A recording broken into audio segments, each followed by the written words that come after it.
আজ ব্লাউজ আর্টের second part.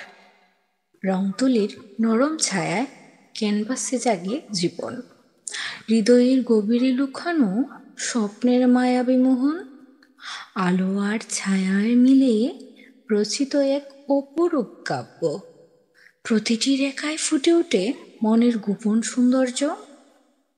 আর্টের ভাষায় কথা বলে অনুভূতির গভীর সুর। সময়ের সীমানা পেরিয়ে ছুঁয়ে যায় হৃদয়ের নূপুর। কখনো উচ্ছ্বাস, কখনো নীরবতার গভীর ডাক। প্রতিটি আছাড়ে লেখা হয় জীবনের অমর পাক।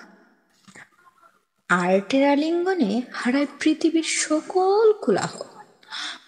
মুহূর্তের মাঝে খুঁজে পায় চিরন্তনের সম্বল। রং, রেখা, ছন্দে গড়ে ওঠে এক অনন্য সৃষ্টি। আর্টের মায়ায় জেগে ওঠে মানুষের হৃদয় তৃষ্ণা। ঠিক না বলুন? আমি পূজা আর্ট গ্যালারি থেকে বলছি। এই সেকেন্ড পার্টটা কেমন হলো বলুন তো? আমার সাথেই থাকার জন্য ধন্যবাদ।